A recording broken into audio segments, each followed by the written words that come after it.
Welcome to Legends Lore for Sleep. I'm so glad you found your way here tonight. This channel is your sanctuary for deep relaxation and epic storytelling.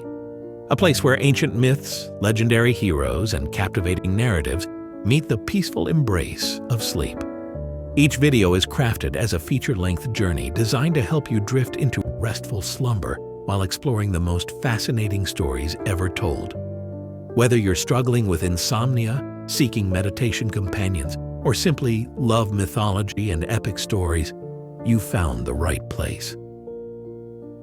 In the twilight of the Roman Republic, as civil wars tore through Italy and blood soaked the streets of Rome itself, a poet named Virgil sat down to write an epic that would define an empire. The Aeneid would become more than just a story. It would become the founding myth of Roman civilization, a tale that connected the grandeur of Augustus Caesar's reign to the smoking ruins of Troy. And in doing so, it would legitimize an entirely new world order. We're going to explore every corner of this magnificent epic tonight. We'll walk through the burning streets of Troy with Aeneas, sail across the Mediterranean as he searches for a new homeland, descend into the underworld to glimpse Rome's glorious future, and witness the brutal wars that would finally establish the Trojan refugees in Italy. This is the story of destiny, duty, and the terrible price of founding an empire. Virgil and the Augustan Age. To understand the Aeneid, we first need to understand the world that produced it. Publius Vergilius Maro, known to us as Virgil, was born in 70 BCE near Mantua in northern Italy. He grew up during one of the most chaotic periods in Roman history. The Republic was dying, strangled by civil wars and power struggles between ambitious generals. When Virgil was a young man, Julius Caesar crossed the Rubicon with his armies and plunged Rome into civil war. Caesar's assassination in 44 BCE only made things worse. More civil wars followed. The second triumvirate of Octavian, Mark Antony, and Lepidus fought against Caesar's assassins, then turned on each other. Virgil watched as farms were confiscated to resettle veteran soldiers. He may have lost his own family's land in these upheavals, though the historical record is unclear on this point. Finally, in 31 BCE at the Battle of Actium, Octavian defeated Mark Antony and Cleopatra. For the first time in decades, Rome had a single ruler. 4 years later, Octavian took the title Augustus, becoming Rome's first emperor. The Republic was dead. The empire had begun. Augustus needed to legitimize his rule. He'd won power through violence and civil war, killing thousands of his fellow Romans. Now he wanted to be seen as a bringer of peace, a restorer of traditional Roman values, a ruler chosen by fate itself. He needed propaganda, and he needed it to be magnificent. That's where Virgil came in. Already famous for his pastoral eclogues and his agricultural poem, the Georgics, Virgil was the greatest poet of his generation. Augustus, through his friend and advisor Maecenas, essentially commissioned Virgil to write a national epic for Rome. The Greeks had Homer's Iliad and Odyssey. The Romans would have the Aeneid. Virgil worked on the poem for 11 years, from 29 to 19 BCE. He poured everything into it, crafting nearly 10,000 lines of dactylic hexameter verse. He drew on Homer, certainly, but also on Greek tragedy, on Roman history and legend, on philosophy. He created a work that was simultaneously a thrilling adventure story, a profound meditation on duty and sacrifice, and a justification for Roman imperial dominance. But Virgil never finished. In 19 BCE, planning to spend 3 more years revising the poem, he traveled to Greece to gather material for scenes set in Greek waters. There he encountered Augustus himself in Athens, The poet caught a fever, probably in the town of Megara. Weakened by illness, he made it back to Italy but died in the port city of Brundisium on September 21st. Legend says that with his dying breath, Virgil asked for the manuscript of the Aeneid to be burned. He considered it unfinished, imperfect, but Augustus overruled him.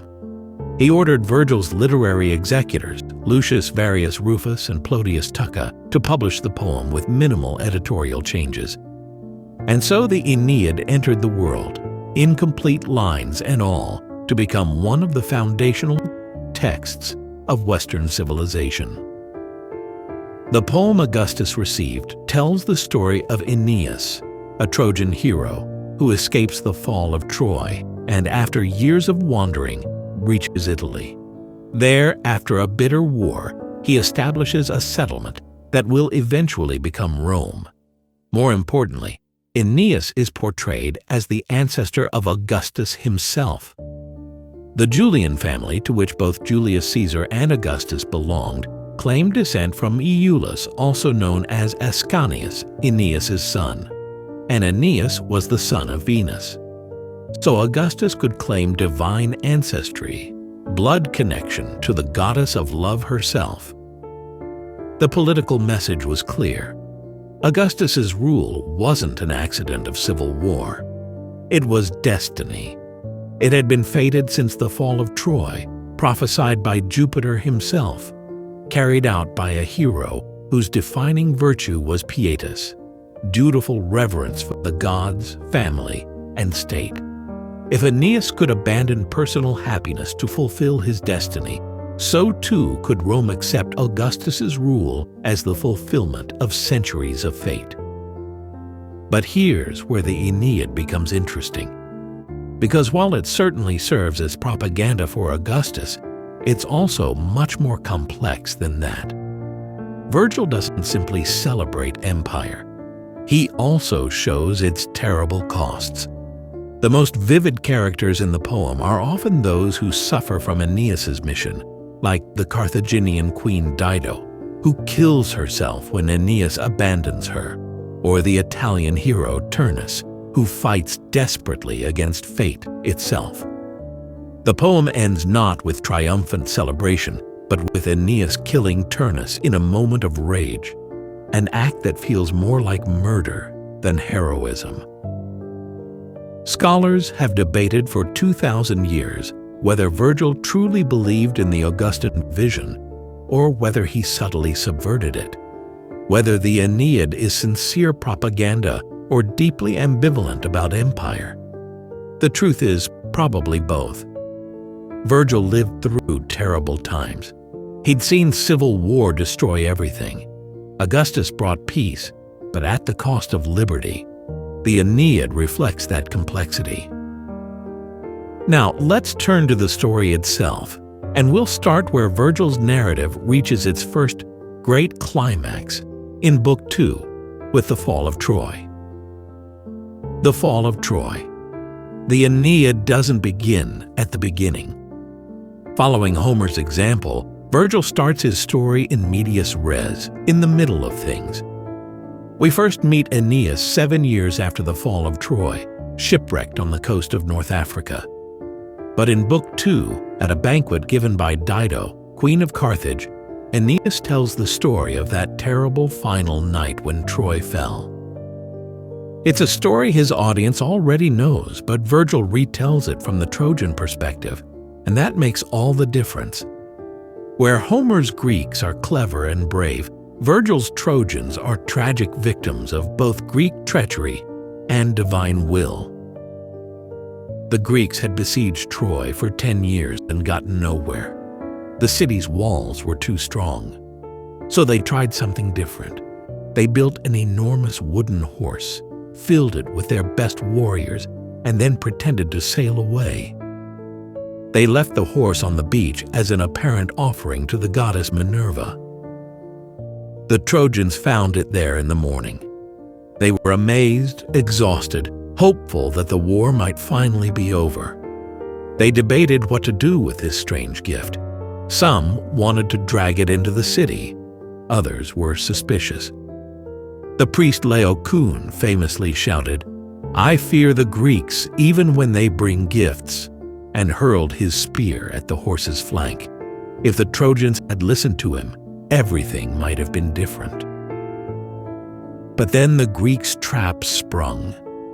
Trojan shepherds dragged before King Priam a Greek prisoner named Sinon.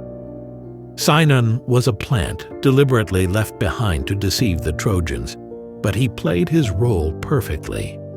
He claimed to have deserted from the Greek army after learning he was to be sacrificed to ensure favorable winds for their voyage home. Sinon told an elaborate lie. He said the wooden horse was built as an offering to Minerva, whose sacred image the Greeks had stolen from Troy. The Greeks hoped the gift would appease her anger. They'd made it huge, he claimed, specifically so the Trojans couldn't bring it into their city. If they did, Sinon warned, Troy would be blessed with divine protection. If they harmed the horse, Troy would be destroyed. Worrying. This was brilliant reverse psychology. Sinon played on the Trojans' respect for the gods, their war weariness, their desperate hope that they'd actually won. And it might not have worked, except that the gods themselves intervened. As Laocoon prepared to sacrifice a bull at Neptune's altar, two enormous serpents rose from the sea. They slithered across the beach with terrible speed, their eyes burning, their crested heads raised. The crowd scattered in terror. But the serpents weren't interested in the crowd. They coiled around Laocoon's two young sons, strangling them as the boys screamed for their father. When Laocoon tried to save them, the serpents constricted around him too, crushing the life from all three even as the priests struggled to tear them away. The Trojans watched in horror. They interpreted this as divine punishment for Laocoon's attack on the horse, a sign that Minerva was angry and must be appeased. The serpents slithered up to Minerva's temple and disappeared. The message seemed clear: bring the horse into the city or face the goddess's wrath. So the Trojans tore down part of their own wall and dragged the horse through the breach. They celebrated, believing the war was finally over. Even Cassandra, the prophetess cursed to always speak the truth but never be believed, couldn't stop them. She warned them of their doom, but no one listened. They never did.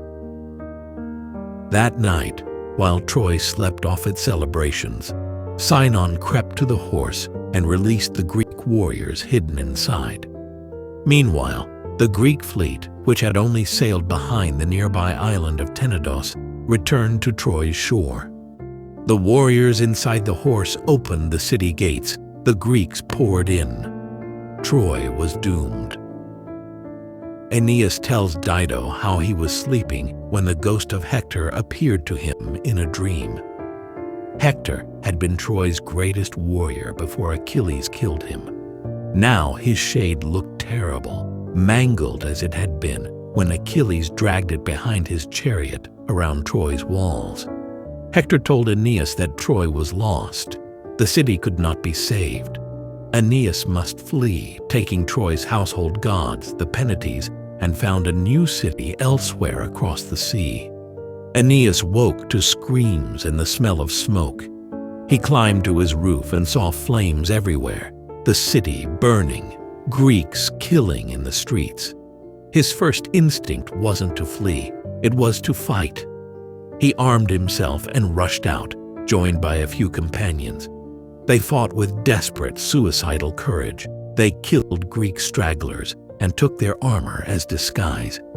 Using this trickery, they moved through Greek ranks, striking down enemies who thought they were allies.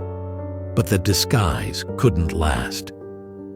One of Aeneas's companions, Corybus, saw his betrothed, the prophetess Cassandra, being dragged from Minerva's temple by Greek soldiers.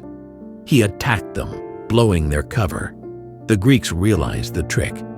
In the battle that followed, Corybus was killed. Others fell. Aeneas and the survivors fought their way toward King Priam's palace. There, Aeneas witnessed one of the war's most terrible moments. The Greeks had broken into the palace.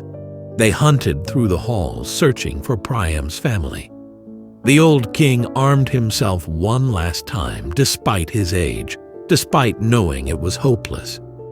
His wife begged him not to throw his life away, but Priam couldn't simply wait to die. Then Pyrrhus, son of Achilles, appeared.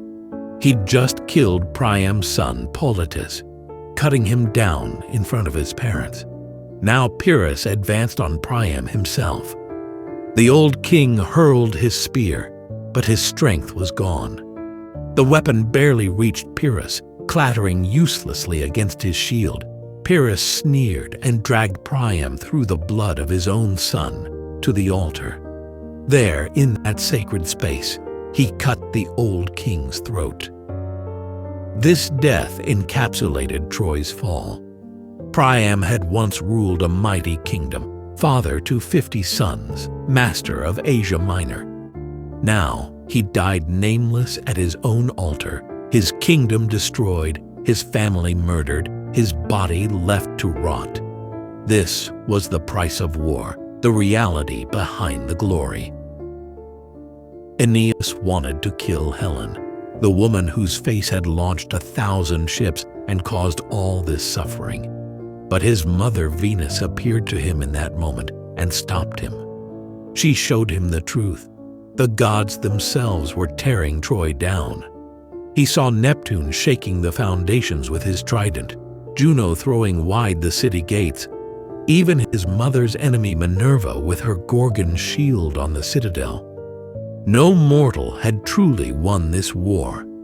The gods had decreed Troy's fall, and against divine will, no mortal could stand. Venus told her son to stop fighting and go to his family. His fate lay elsewhere. He needed to survive. Aeneas rushed home to his father Anchises, his son Ascanius, and his wife Creusa. But Anchises refused to leave. The old man had lived in Troy his entire life. He said he'd rather die than abandon his home and watch his city burn from some foreign shore. He told Aeneas to go, to save himself and the boy, but Anchises would stay. Aeneas armed himself again. If his father wouldn't leave, then Aeneas would die fighting. But then the gods sent signs. A harmless flame appeared above young Ascanius' head, hovering there without burning him. Anchises prayed for confirmation, and immediately thunder cracked on the left, the favorable side, and a bright star shot across the sky, falling toward Mount Ida. Anchises recognized these as divine omens. The gods wanted them to leave. They were meant to survive. He agreed to go. So Aeneas lifted his father onto his shoulders, took his son by the hand, and walked out of burning Troy. He carried the Penites, the household gods, symbols of Troy's continuity. Creusa followed behind, keeping her distance in case they were separated by Greeks or fire. They made it to the city gates, to the meeting point Aeneas had designated. But when Aeneas looked around, Creusa wasn't there. She'd been lost in the chaos. Aeneas left Anchises and Ascanius in safety and ran back into the burning city, calling for his wife. He searched everywhere, risking his life in streets full of Greeks and flames.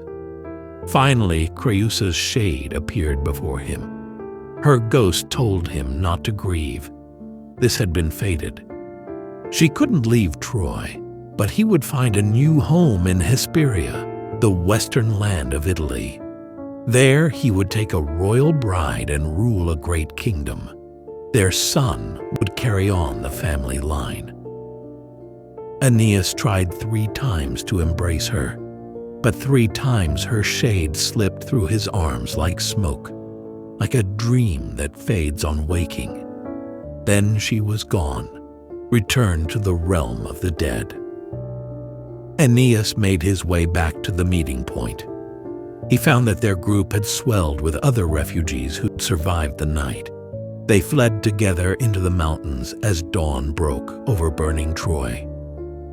This is where Book 2 ends, with Aeneas shouldering his father once more and leading the survivors away from everything they'd ever known. Troy was gone.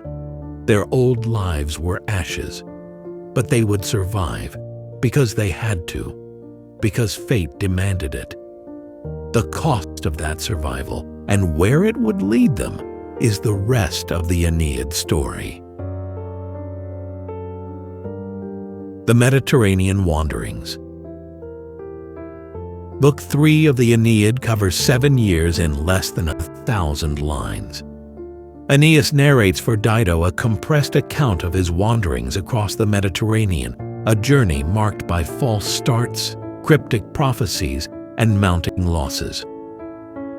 The Trojan survivors built a fleet and set sail, searching for the new homeland the gods had promised.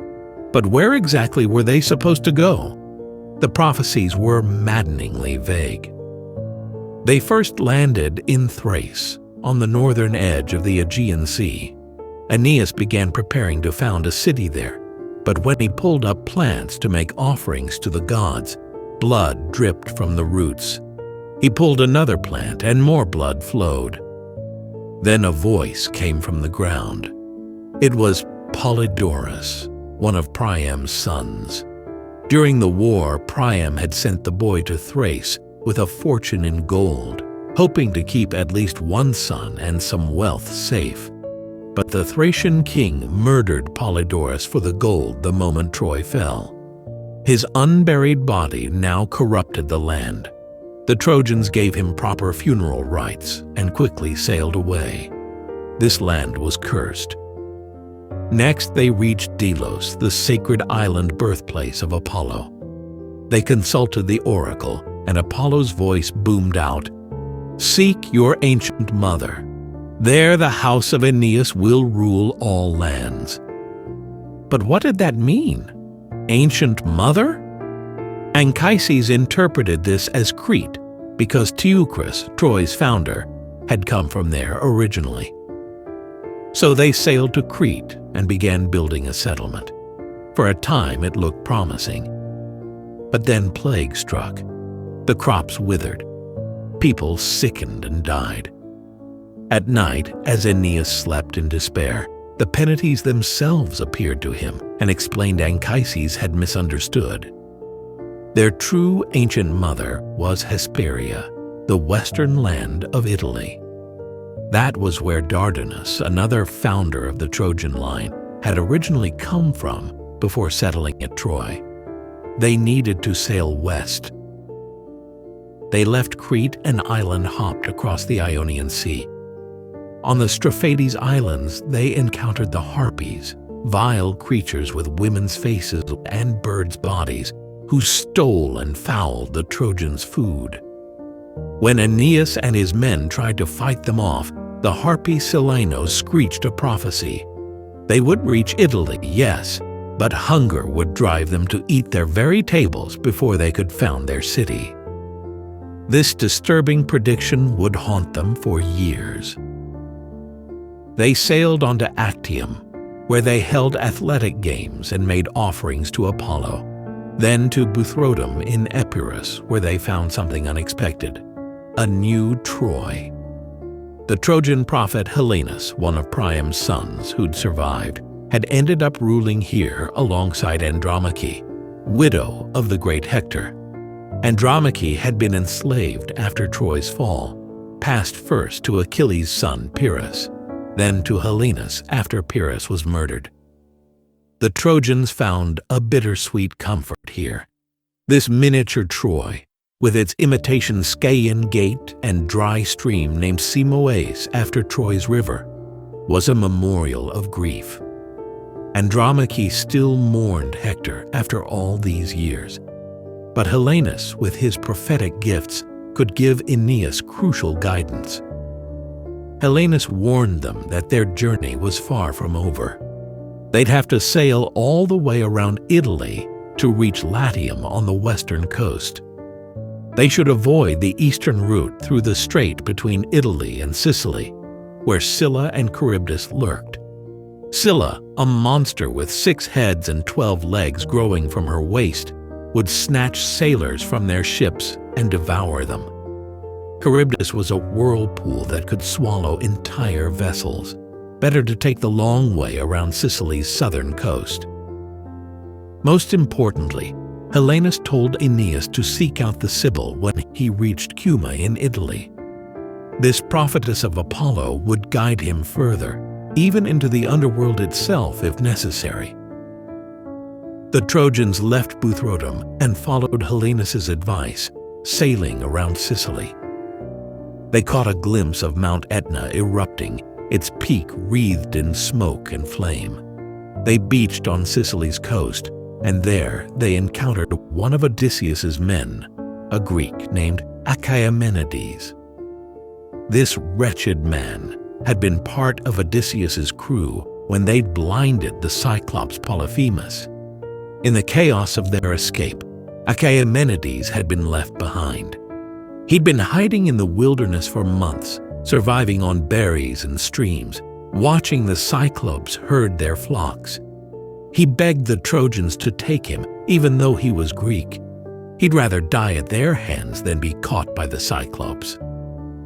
Even as he spoke, they saw Polyphemus himself, the blinded giant, feeling his way down to the shore to wash his eye socket.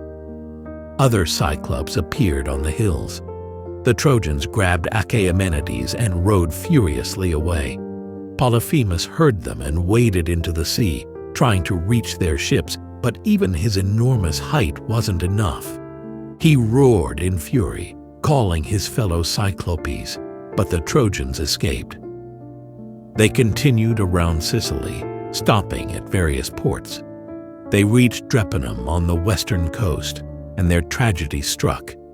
Anchises, who'd survived Troy's fall and 7 years of wandering, who'd been the keeper of so much wisdom and tradition, died. Aeneas doesn't describe his father's death in detail. The grief is too raw. He simply says that Anchises died there, and it was after all his other sufferings the hardest blow of all. After burying his father, Aeneas set sail again, heading toward Italy.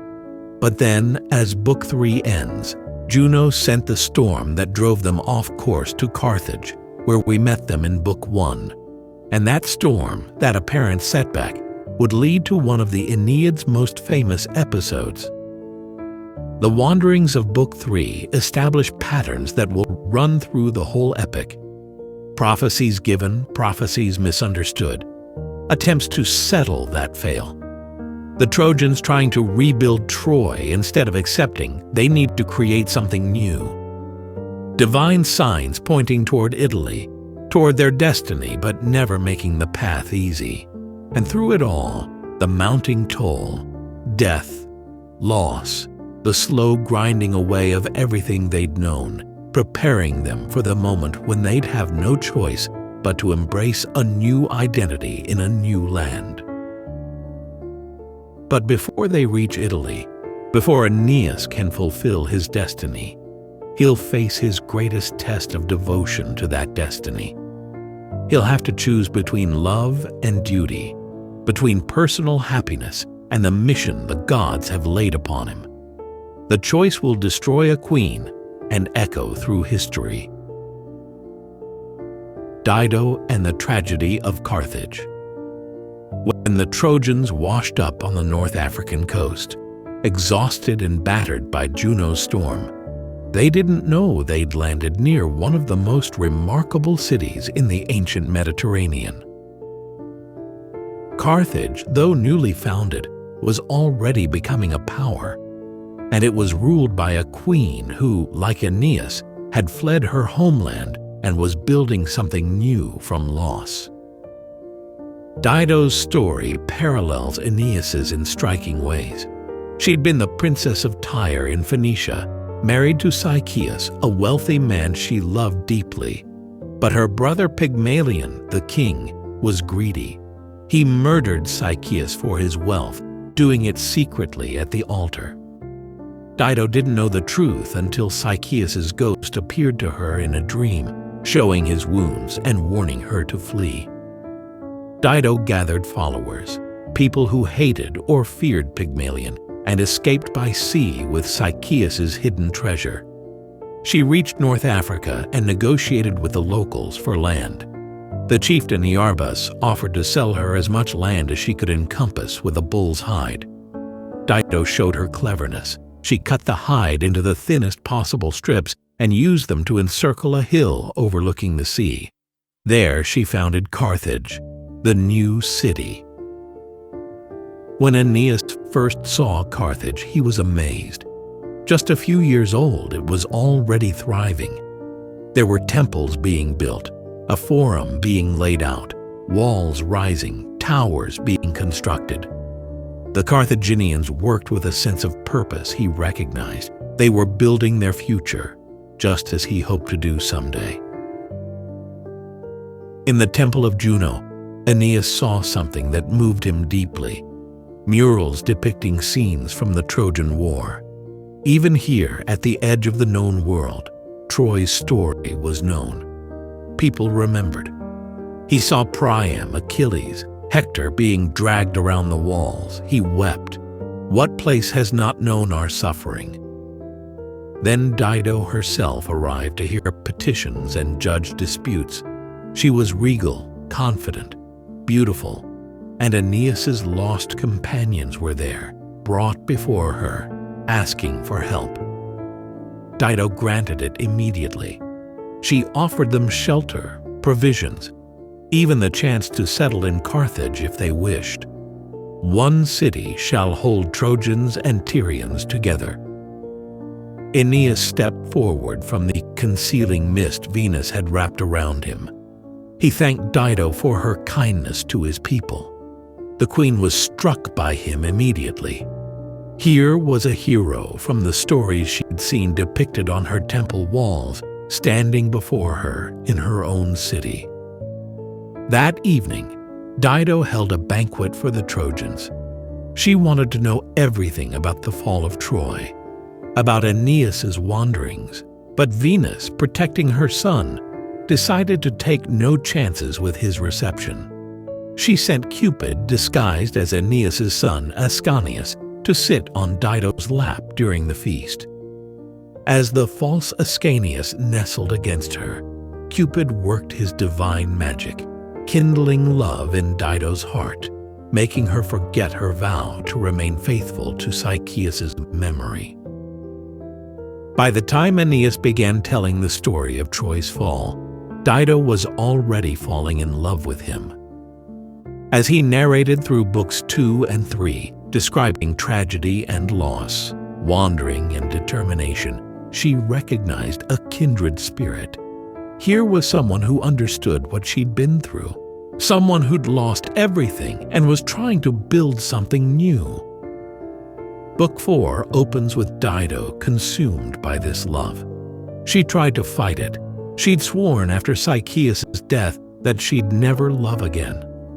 She told her sister Anna that Aeneas was the first man since her husband to stir such feelings, but she must resist. Anna saw things differently. She argued that Dido was still young. She deserved happiness. And beyond personal feelings, there were practical considerations. Carthage was surrounded by hostile African tribes. Iarbas, the local king who'd sold her the land, wanted to marry her and was growing angry at her refusals. An alliance with the Trojans would strengthen Carthage immensely.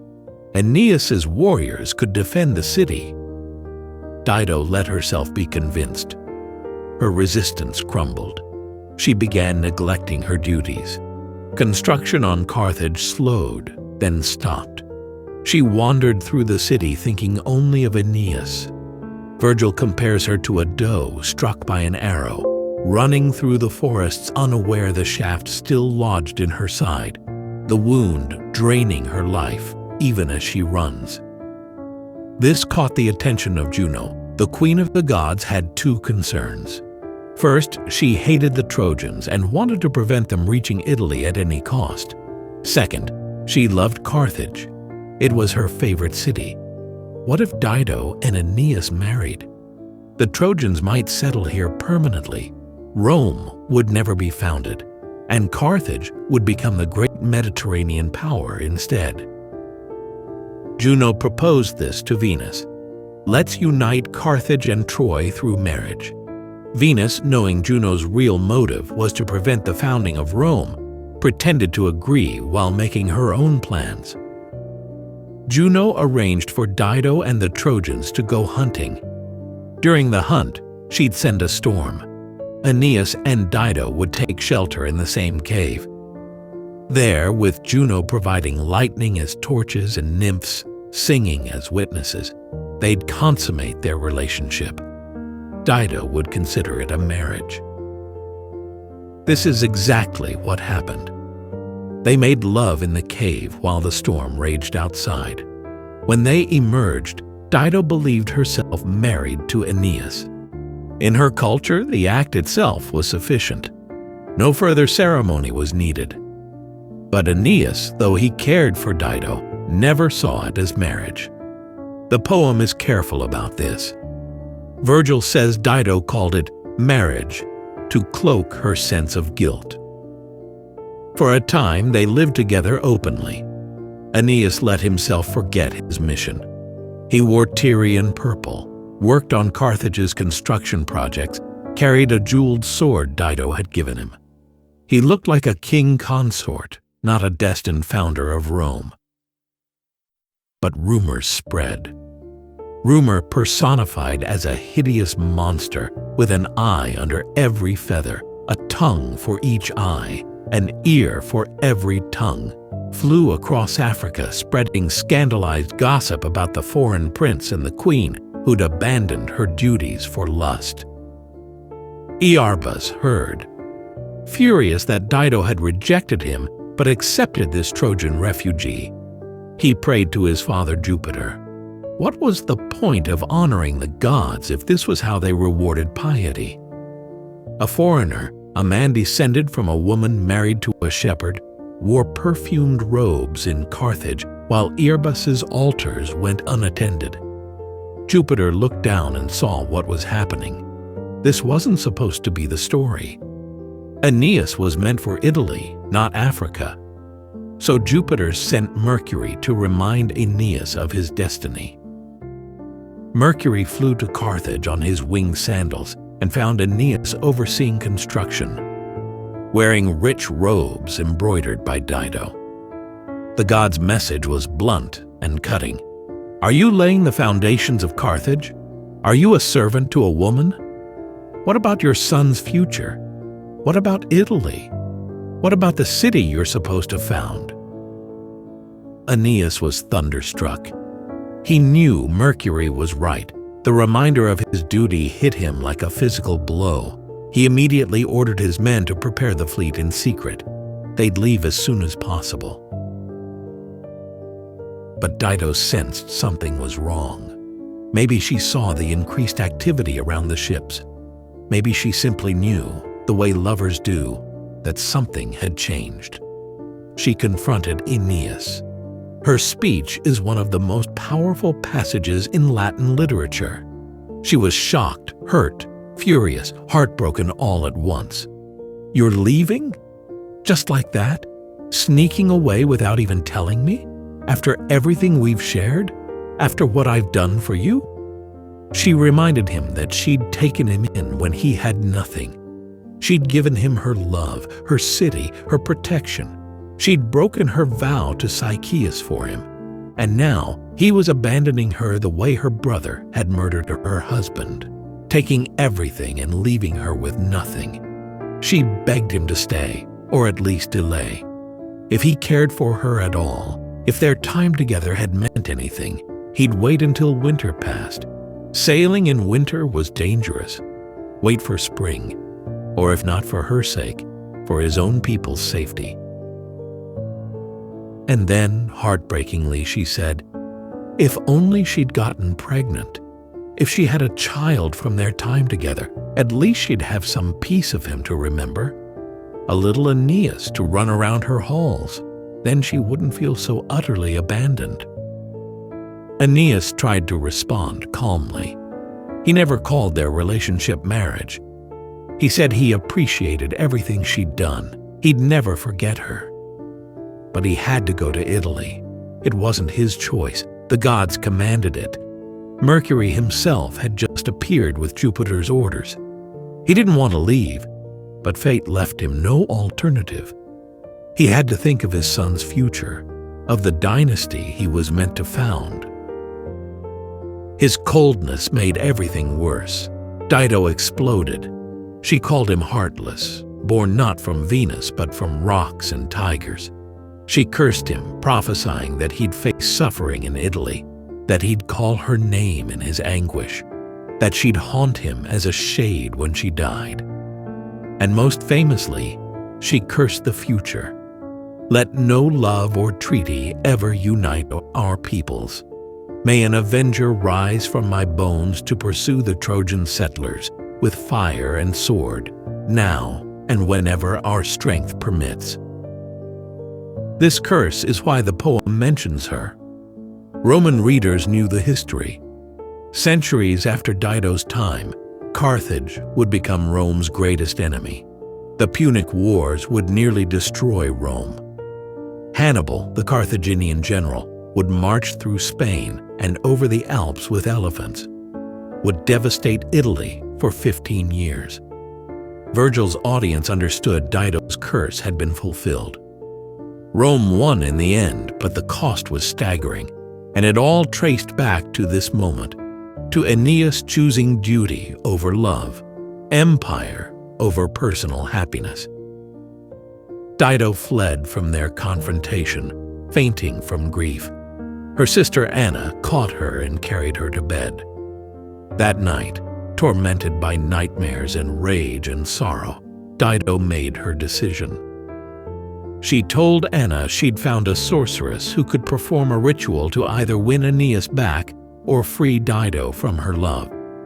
The ritual required building a pyre and burning everything Aeneas had touched, his clothes, their marriage bed, all the gifts he'd given her. Anna, desperate to help, arranged it all. Meanwhile, Mercury appeared to Aeneas again, urging him to leave immediately. Don't wait for morning. Dido and the Carthaginians might turn violent. The women of this city have already shown themselves capable of madness. Go now, while it's still dark, before they can stop you. Aeneas obeyed. In the middle of the night, the Trojan fleet slipped out of harbor. As dawn broke, Dido woke and saw the ships already at sea, the shore abandoned. She raved through Carthage. She wished she'd slaughtered the Trojans when they first arrived, fed Ascanius to his father at a feast like something from Greek tragedy. She wished she'd destroyed their ships. She wished for anything except this abandonment. She climbed the pyre Anna had built. At the top lay the bed she'd shared with Aeneas, his sword, his clothes. Dido took the sword. She made one final speech, reviewing her accomplishments. She'd founded Carthage. She'd avenged her murdered husband by escaping Pygmalion. She'd lived gloriously. The only stain was this, letting herself love again and being destroyed for it. She drove the sword into her chest. Her sister Anna and the attendants screamed. They tried to save her, but the wound was too deep. Dido lay dying on the pyre, the blood soaking the marriage bed. In agony, she tried to speak but could only stare at the sky.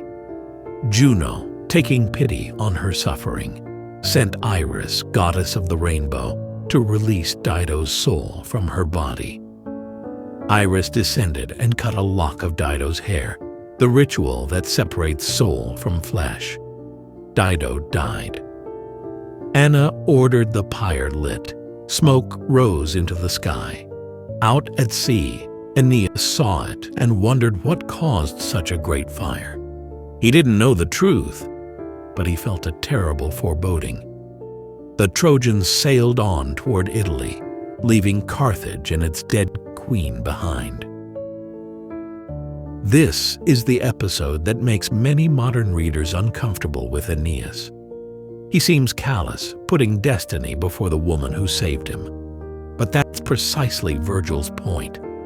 The Roman virtue of pietas meant subordinating personal desires to duty. Aeneas represents that ideal, but Virgil doesn't hide its cost. Dido is vivid, passionate, tragic. Her death feels like a crime. Maybe Virgil thought it was, at least on some level. The price of empire, the poem suggests, is always paid in someone else's blood. The Trojans would finally reach Italy, but Dido's curse would follow them, and her shade would remain unforgiving. Journey's continuation and arrival. Book 5 takes us to Sicily, where the Trojans had stopped the year before when Anchises died. Now Aeneas returns to hold proper funeral games in his father's honor. It's the epic's calmest book, a moment of ritual and athletic competition before the intensity of the underworld journey and the Italian wars. Aeneas proclaims games to honor Anchises: boat races, foot races, boxing, archery. These contests let Virgil showcase different Trojan heroes, give them personalities beyond simply being Aeneas's followers. There's Gaius, the hot-tempered captain, who throws his helmsman overboard when they lose the boat race. There's Nisus, who slips in blood during the foot race and trips the runner who'd overtaken him, ensuring his beloved Euryalus wins instead. There's old Entellus, who'd retired from boxing but is goaded back into the ring and nearly kills his younger opponent. The games celebrate community, martial valor, and tradition. They're also very Roman. Augustus himself sponsored games, and Virgil's Roman readers would have recognized this as the kind of event that bonded a people together. The Trojans weren't just refugees anymore, they were becoming a nation. But Juno hadn't given up on preventing the founding of Rome. While the men competed, she sent Iris in disguise among the Trojan women. These women were exhausted. 7 years of sailing, of false starts and dangers, of losing husbands and sons, of never having a home. Iris inflamed their desperation. Why keep sailing? Why not stay here in Sicily, where they'd been welcomed, where there was peace? The women began burning the ships. By the time the men noticed, flames were already climbing the masts. They rushed to stop it, but the fire was spreading too fast. Aeneas prayed to Jupiter, and the king of gods sent rain, a deluge that drowned the flames. Still, 4 ships were destroyed. This was a crisis. Many Trojans were ready to give up. An old seer named Nautes advised Aeneas, "Let those who want to stay remain here. The weary, the old, the women who can't face more voyaging can settle in Sicily. Build them a city. Only the strongest, the most committed, will continue to Italy." Aeneas did this. He founded a settlement in Sicily for those who couldn't go on. And that night, Anchises' shade appeared to him in a dream. His father confirmed this was the right choice. More importantly, Anchises told Aeneas that before starting his war in Italy, he must descend to the underworld. In the Elysian fields, Anchises would show his son the future of Rome, the great heroes who would descend from him, the destiny that made all this suffering worthwhile. So Aeneas and the remainder of his fleet sailed for Italy, but they'd lose one more before arriving. Palinurus, the pilot, was steering through the night when the god of sleep appeared and urged him to rest. Palinurus refused. He'd never abandon his duty. Sleep, using divine power, overwhelmed him anyway. Palinurus fell from the stern, still clutching the steering oar, and plunged into the sea. The gods carried him to shore alive, but locals killed him for his equipment. He died unburied, his shade unable to cross the Styx. When Aeneas woke and realized Palinurus was gone, he took the steering oar himself and guided the fleet to Italy. They finally reached the bay at Cumae, near what would one day be Naples. 7 years after leaving Troy, the Trojans had reached the land that had been promised to them. But before Aeneas could begin founding his city, before he could fight for his place in Italy, he had an appointment with the dead. The underworld called. Descent to the underworld. Cumae was home to a famous oracle, the Sibyl of Apollo, a priestess who channeled the god's prophecies. Aeneas climbed to her cave, a place with 100 doors that would throw open when the god possessed her, and she spoke his words. Morti, the Sibyl was ancient, incredibly old. She'd asked Apollo for immortality and been granted it, but she'd forgotten to ask for eternal youth. She'd been aging for centuries, growing ever more decrepit. By the time Aeneas met her, she was shriveled, withered, more voice than body. Aeneas prayed to Apollo. He asked for a homeland in Italy, an end to the Trojans' wandering. In return, he promised to build a temple, to establish festivals, to honor Apollo forever. The god possessed the Sibyl, and she prophesied. Italy awaited him, yes, but so did terrible war, a foe as formidable as Achilles, suffering that would match everything the Trojans had already endured. Blood would stain the Tiber. And yet, strangely, salvation would come from a Greek city. This last part was cryptic, but would be explained later. Aeneas made another request. His father had appeared to him and told him to descend to the underworld. Could the Sibyl guide him there and back? She answered that going down to the underworld was easy. Pluto's door stood open night and day. But returning to the living world, that was the challenge. Only a very few had managed it. Heroes descended from gods, souls blessed by Jupiter himself. Still, if Aeneas was determined, there were things he must do. First, hidden in a forest nearby, was a tree bearing a golden bough. He must find this bough and pluck it. If fate called him, the bough would come away easily. If not, no force could break it. The bough was sacred to Proserpina, queen of the underworld. Presenting it was the price of entry. Second, Aeneas's company had been contaminated by death. One of his men had died and remained unburied. They had to find the body and give it proper funeral rites. Then they could proceed. Aeneas searched his camp and found that Maecenas, his trumpeter, had drowned. They built an enormous funeral pyre for him, heaping it with offerings, then lit it and gathered his ashes. A proper burial restored the ritual purity of the Trojan company. Then Aeneas searched for the golden bough. His mother Venus sent 2 doves to guide him. They led him deep into the forest, to a dark valley, to a tree that gleamed even in shadow.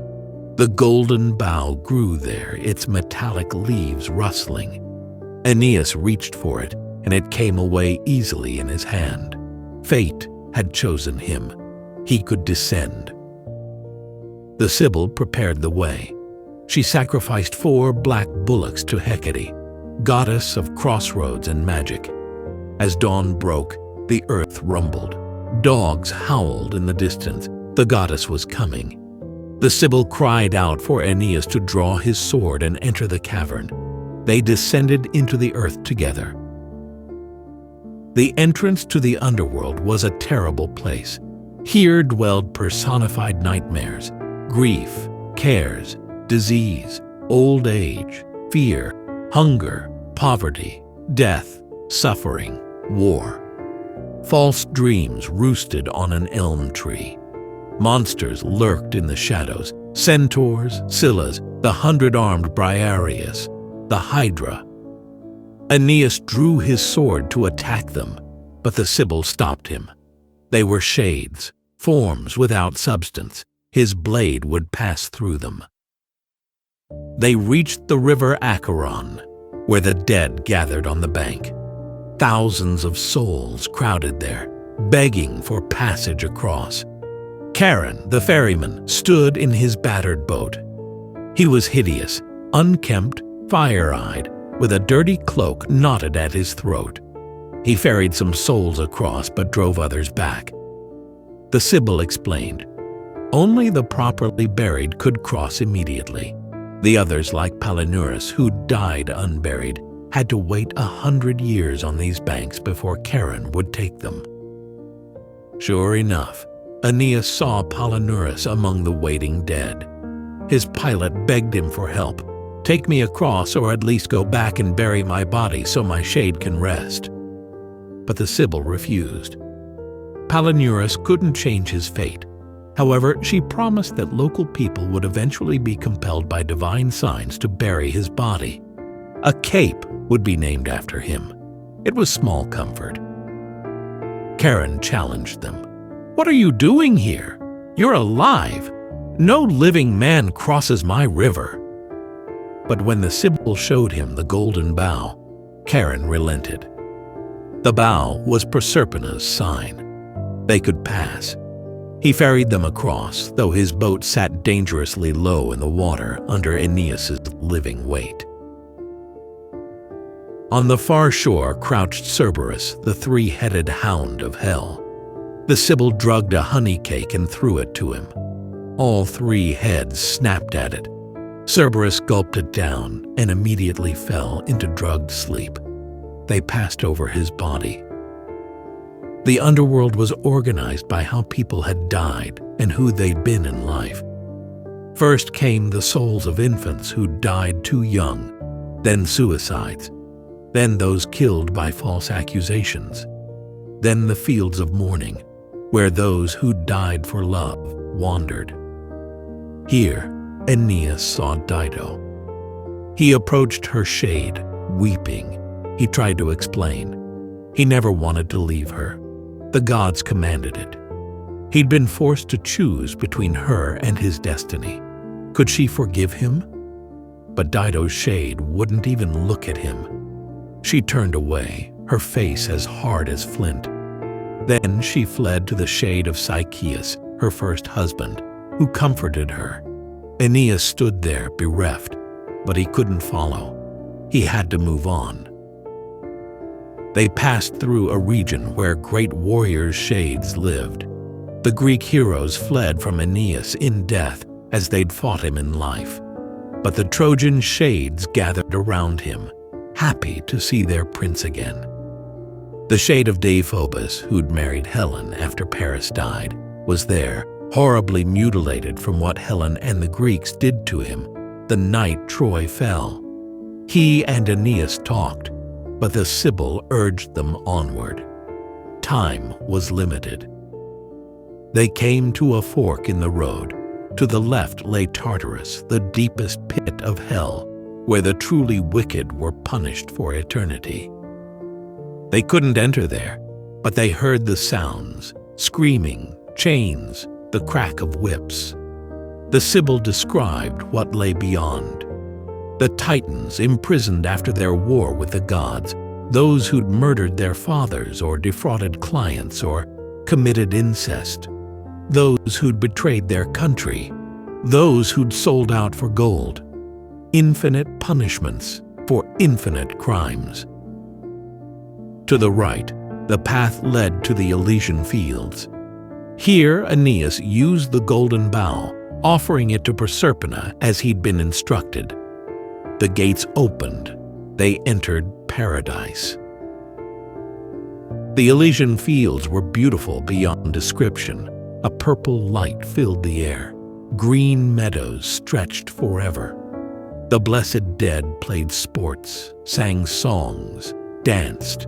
These were the heroic and virtuous shades, enjoying eternal peace. Ancient priests were here, great poets, those who'd improved human life through their art or wisdom. Aeneas searched for his father and finally found Anchises standing on a ridge, looking down at a valley where souls gathered in an enormous crowd. These souls were waiting to be reborn. Anchises was watching them, reviewing his descendants, all those who would one day be born into the world above. Father and son rushed toward each other. Aeneas tried 3 times to embrace Anchises, and 3 times the shade slipped through his arms like smoke. But they could speak, and Anchises had so much to show his son. He explained the metaphysics first.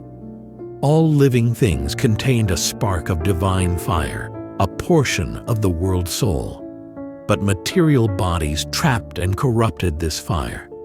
When people died, their souls needed purification. Most went through a cleansing process, suffering torments that burned away the contamination of life. After 1,000 years, purified at last, they drank from the river Lethe and forgot their past lives. Then they were reborn into new bodies, given new chances. The crowd Anchises was watching contained souls about to be reborn, and among them were Aeneas's descendants, all the heroes of Rome yet to come. Anchises began pointing them out. There was Silvius, the son Aeneas would have with Lavinia. There were the kings of Alba Longa, the city Ascanius would found. There was Romulus, who'd establish Rome itself, surrounded by his 7 hills. And there, most glorious of all, was Augustus Caesar. Anchises prophesied Augustus's golden age. This man would extend Rome's empire to the very ends of the earth. He'd bring back the age of Saturn, when peace and justice ruled. He'd surpass even Hercules and Bacchus in the magnitude of his achievements. But Anchises wasn't just showing Aeneas emperors. He showed the kings of Rome, Numa the lawgiver, Tullus the warrior, Ancus who'd follow them. He showed Brutus who'd overthrow the kings and establish the republic, and who'd execute his own sons when they tried to restore the monarchy. He showed the heroes of the Punic Wars, the men who'd defend Rome against Carthage. He showed great statesmen, generals, poets. Then Anchises gave the mission statement of Rome itself. Other people, he said, might surpass Romans in arts or sciences. The Greeks would always be better sculptors, orators, astronomers. But Rome's arts were these: to rule the nations with authority, to establish peace under law, to spare the conquered and war down the proud. This was the justification for empire. Rome wouldn't create the finest art or the deepest philosophy, but Rome would bring order, peace, justice. The cost in blood and suffering would be repaid by centuries of stability and law. Finally, Anchises showed Aeneas a young man, handsome but shadowed. "Who is he?" Aeneas asked. Anchises wept. This was Marcellus, Augustus's nephew and designated heir, a young man of extraordinary promise. But he would die before his time at age 19, leaving Rome to mourn what might have been. Virgil's first readers knew this tragedy. Marcellus died in 23 BCE while Virgil was writing the Aeneid. The poet's tribute to the dead young prince moved audiences so deeply that legend says Marcellus's mother fainted when Virgil recited these lines. The prophecy complete, Anchises escorted Aeneas and the Sibyl back to the land of the living. But oddly, they exited through the gates of ivory, the gates of false dreams rather than the gates of horn, which were for true shades.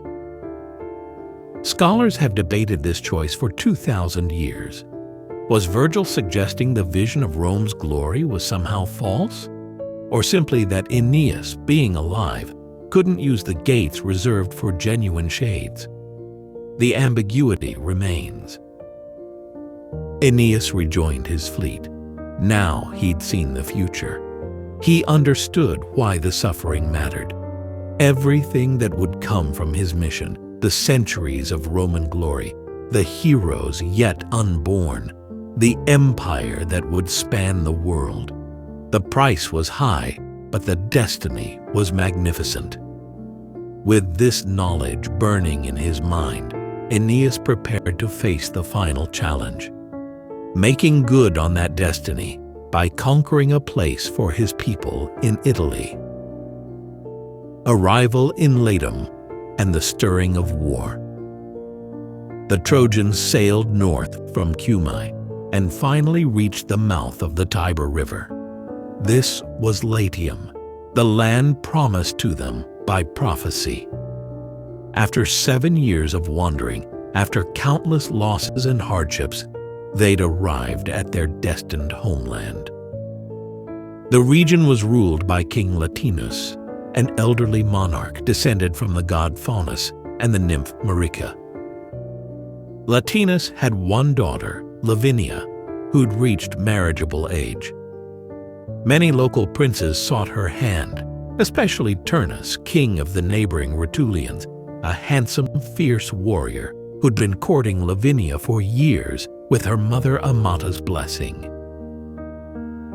But omens troubled Latinus. His household gods had spoken to him in dreams, warning that Lavinia must not marry any Latin suitor. Instead, she was destined for a foreign husband who would come from across the sea. From their union would come a race that would rule the world, whose fame would reach to the stars.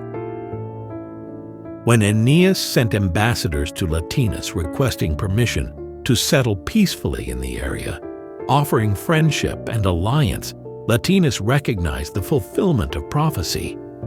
These Trojans, led by a prince descended from gods, arriving from across the Mediterranean, clearly were the foreigners the omens had described. Latinus welcomed them warmly.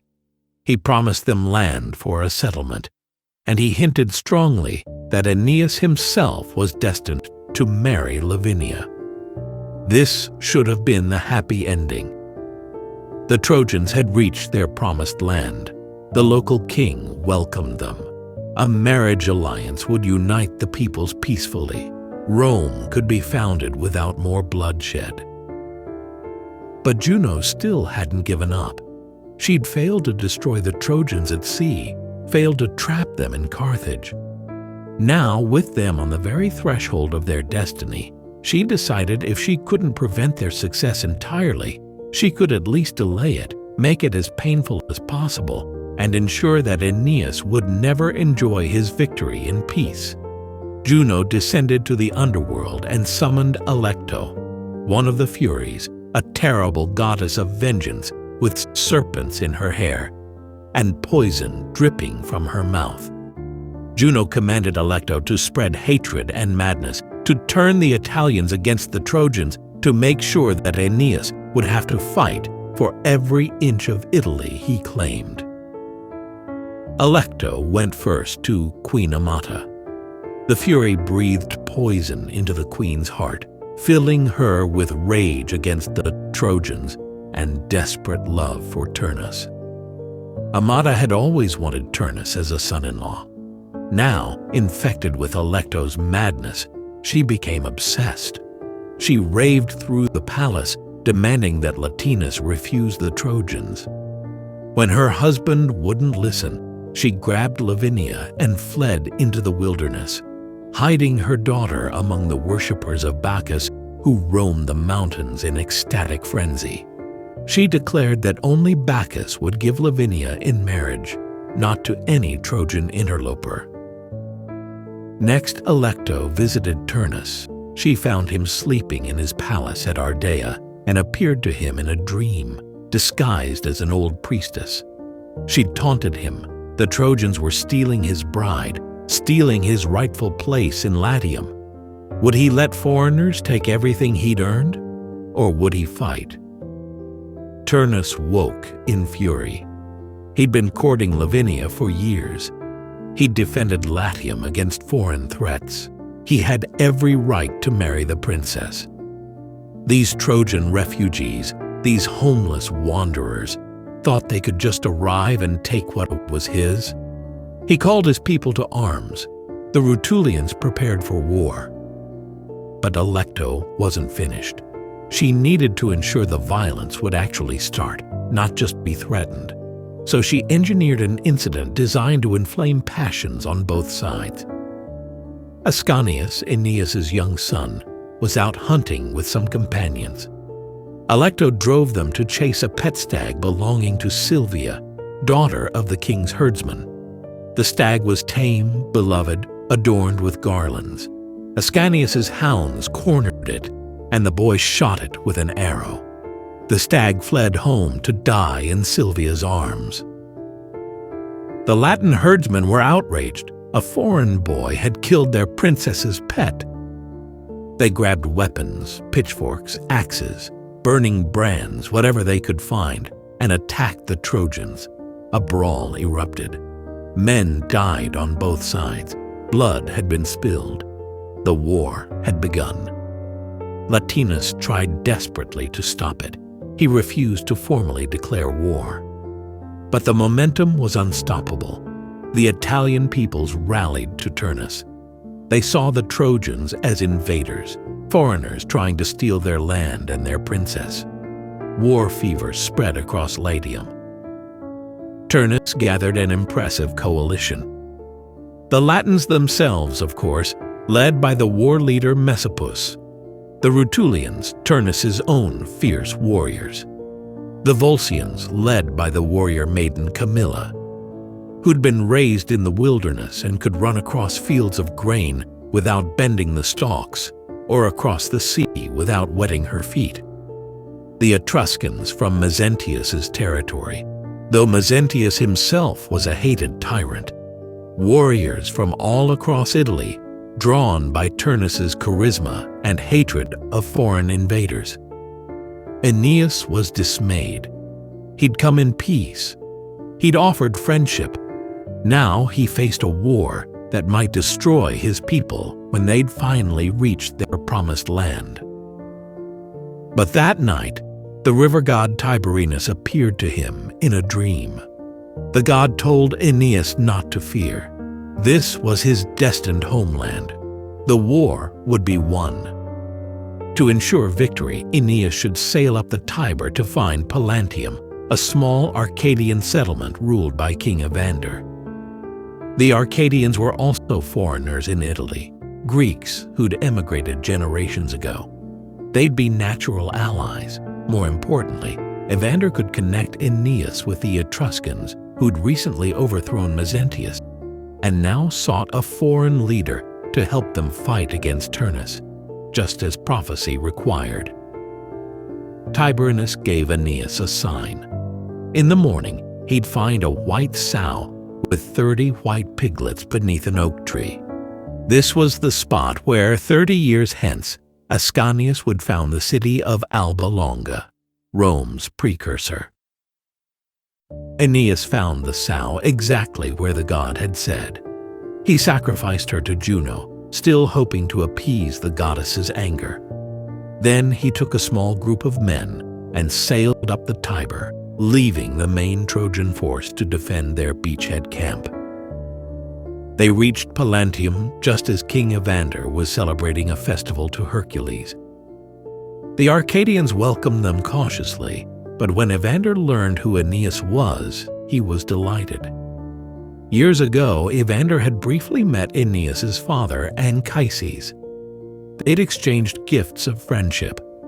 Now Evander could honor that old bond by helping Anchises' son. More importantly, Evander hated Mezentius and was happy to make war on the tyrant's allies.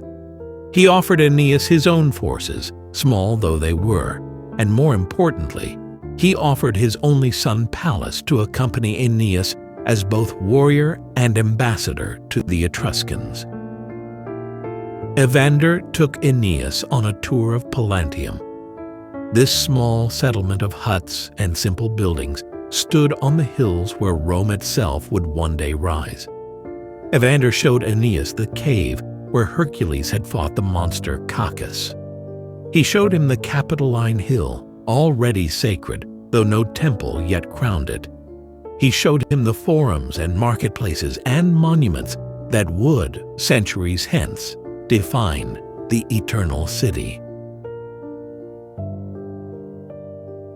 It was a tour of shadows, of potential, of prophecy half visible. Aeneas walked through his people's future, seeing in his mind's eye what Anchises had shown him in the underworld. This small village of Arcadian exiles would become the heart of an empire. That night, as Aeneas slept in Evander's palace, his mother Venus visited his dreams.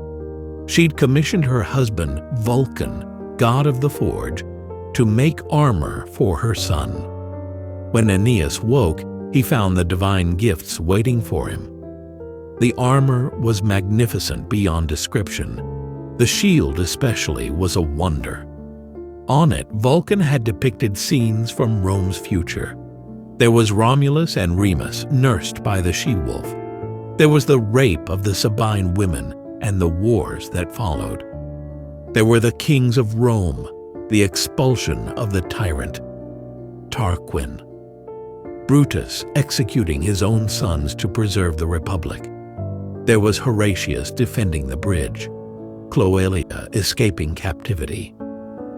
And at the center of the shield was the Battle of Actium, where Augustus would defeat Antony and Cleopatra, establishing peace after decades of civil war. Augustus appeared triumphant, reviewing his troops, dedicating temples, establishing order. The gods themselves fought at Actium on the shield, Neptune and Venus and Mars supporting Augustus, while monstrous Egyptian gods opposed him. Aeneas didn't understand most of what he saw. He couldn't know these stories, couldn't recognize these heroes. But he felt their importance. He lifted the shield onto his shoulder, taking up the weight of Rome's entire history, all its glory and all its violence, carrying it into battle. With Pallas at his side and the Etruscan forces promised, Aeneas prepared to return to his people and face Turnus's army. The war for Italy was about to begin in earnest. The Great War intensifies. While Aeneas was away seeking allies, Turnus attacked the Trojan camp.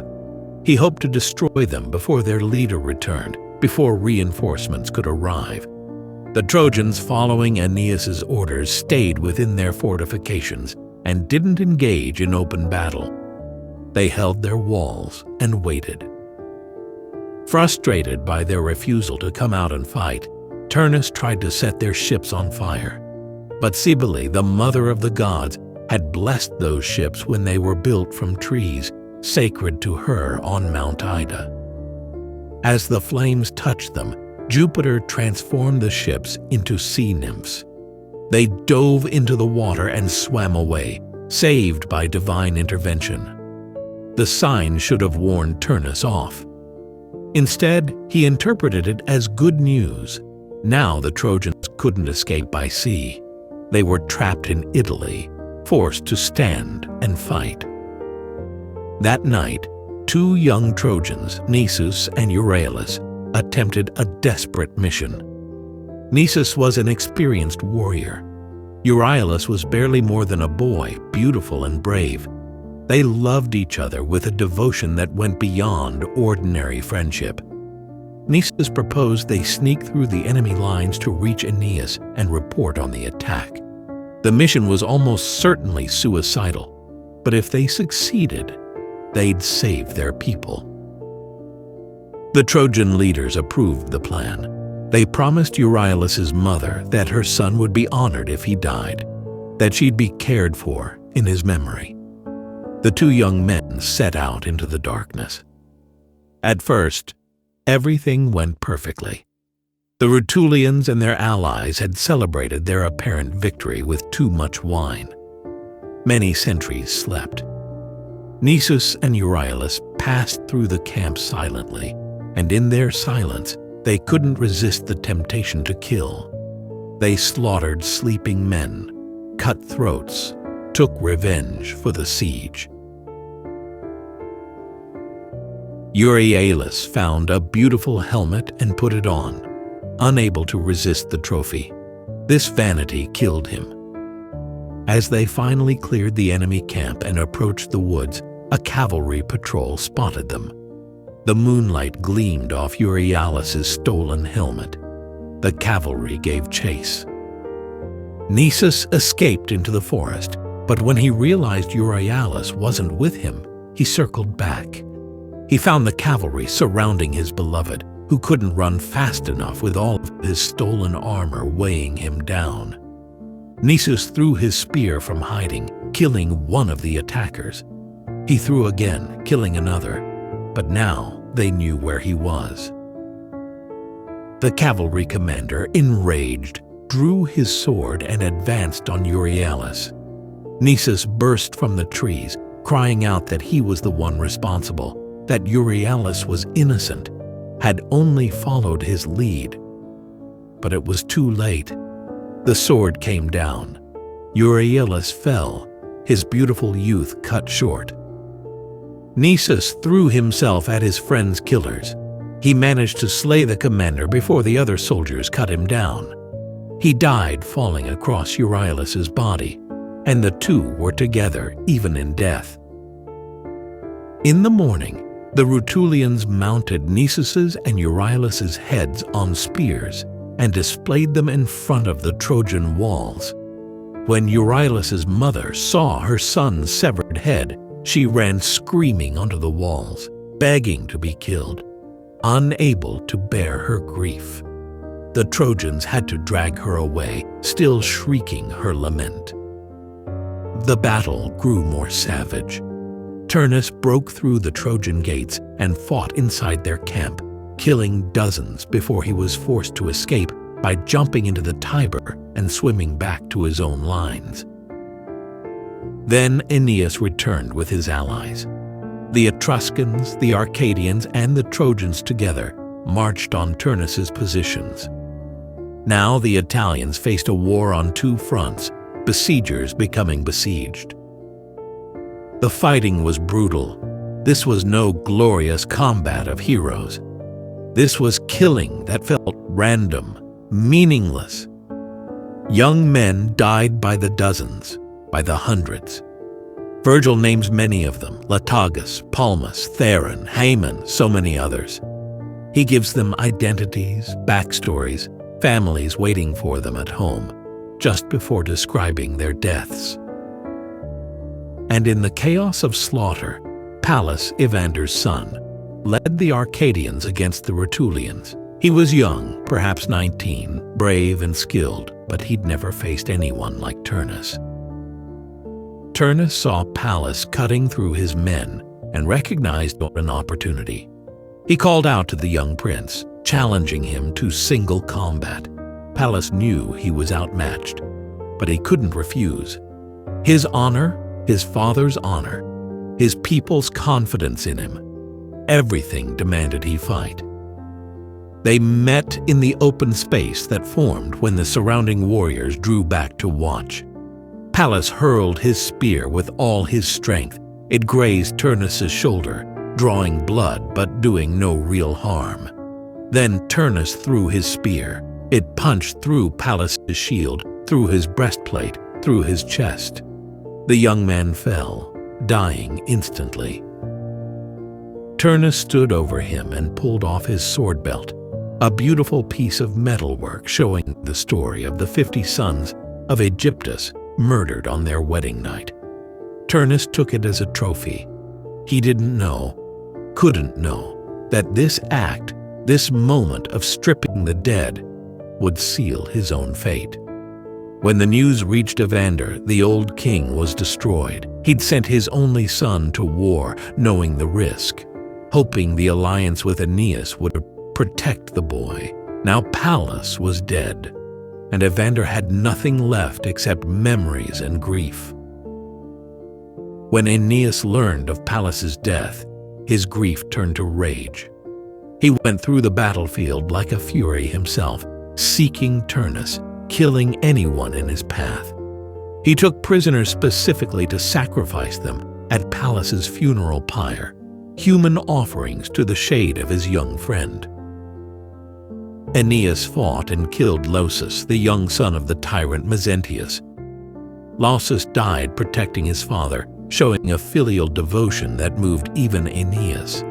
After killing the boy, Aeneas felt pity and regret, but the battle's momentum carried him forward. Then came Mezentius himself, the hated tyrant, the god-scorner who prayed only to his own strength. Aeneas and Mezentius fought with savage intensity. The Rutulian's horse was killed, pinning him beneath it. Aeneas approached for the kill. Mezentius, showing more courage in death than he'd ever shown in life, asked only that Aeneas make sure he was buried with his son.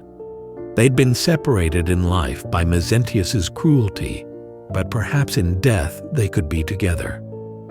The killing went on. Camilla, the warrior maiden, led the Volscian cavalry with incredible skill. She was death on horseback, her spear and arrows never missing, her movements too fast to follow. She cut through Aeneas's allies like a scythe through grain. Diana herself, goddess of the hunt, watched from Olympus and grieved, knowing Camilla's fate was already sealed. An Etruscan priest named Aruns stalked Camilla across the battlefield. He waited for his moment, and when Camilla was distracted chasing a trophy she wanted, Aruns threw his javelin. It struck her beneath her exposed breast. Camilla fell from her horse, dying. With her last breath, she sent word to Turnus that he needed to defend the city walls, that the Trojans were coming. Diana's attendant Opis, watching this death, hunted down Aruns and shot him in revenge, but it couldn't bring Camilla back. The war ground on, battle after battle, death after death. Both sides were exhausted. The Italians couldn't win, but they couldn't surrender. The Trojans had fate on their side, but that didn't stop their soldiers from dying. Finally, Turnus made a decision. This war had started because of him, because of his refusal to give up Lavinia, because of his determination to fight fate itself. Hundreds had died for his pride. It was time to end it. He sent word to Aeneas, single combat. Let them settle this between themselves, warrior to warrior. The winner would have Lavinia and peace. The loser would have death. No more meaningless slaughter, just the two of them and destiny. Aeneas agreed immediately. This was how it should have been from the start. The final battle and Turnus's fate. On the morning set for the duel, both armies assembled on a wide plain outside King Latinus's city. The Trojans and Etruscans on one side, the Rutulians and Latins on the other, with space left open in the center for the two champions to meet. King Latinus rode out and made sacrifices to the gods. He swore that if Turnus won, the Trojans would leave Italy forever and never return. Aeneas made his own oath. If he won, the Trojans and Latins would live as equals. Latinus would remain king. The Trojans wouldn't rule over the Latins, but merge with them. A new people would be born from both, taking the Latin name but infused with Trojan strength. Everything was prepared for an honorable resolution. But Juno still couldn't let fate proceed unhindered. She sent Turnus's sister Juturna, a river nymph elevated to minor divinity, to delay the inevitable. Juturna, desperate to save her brother, disguised herself as a Latin officer and moved through the Italian ranks, stirring up dissent. She asked the Italians how they could let one man fight for all of them. Look at the numbers. They had twice as many warriors as the Trojans. If they attacked now, while the enemy stood ready for a duel instead of a battle, they could win.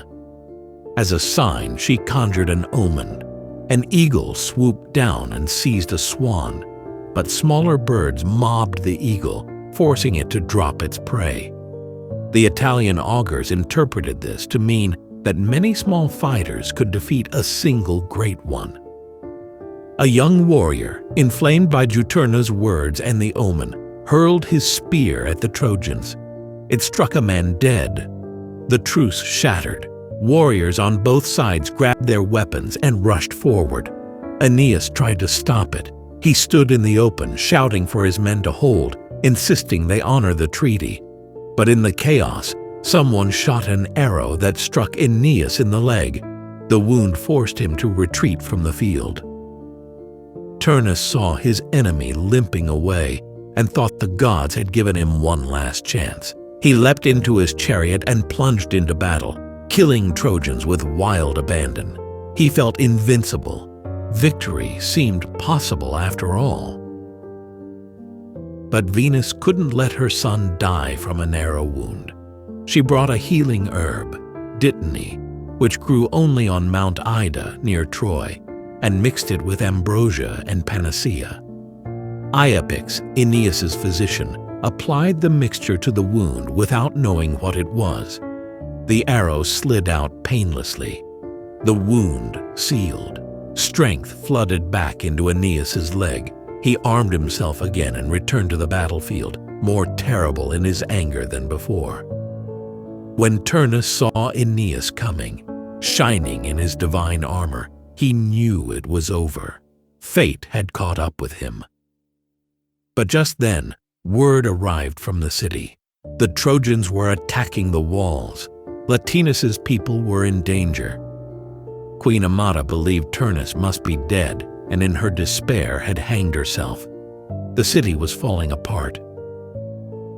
Juturna, still disguised as Turnus's charioteer, tried to keep her brother on the battlefield, away from Aeneas. But Turnus saw through her disguise. He recognized his sister and understood what she was doing. He told her to stop. He'd seen too many die for him: Pallas, Lausus, Camilla, Mezentius, hundreds of others. He wouldn't run anymore. It was time to face Aeneas and fate together. Turnus dismissed his sister from the chariot. He called out across the battlefield for Aeneas to meet him. The fighting stopped. Warriors on both sides drew back to watch. The two men faced each other in the sudden silence. Turnus was magnificent in his armor, but there was something desperate in his eyes. Aeneas was cold, implacable, wrapped in the authority of destiny itself. They hurled their spears simultaneously. The weapons struck shields and glanced off. Then they closed with swords, hammering at each other with tremendous force. Turnus struck with all his strength, bringing his sword down on Aeneas's shield, but the blade shattered. This wasn't his father's sword, the one made by Vulcan and tempered in the Styx.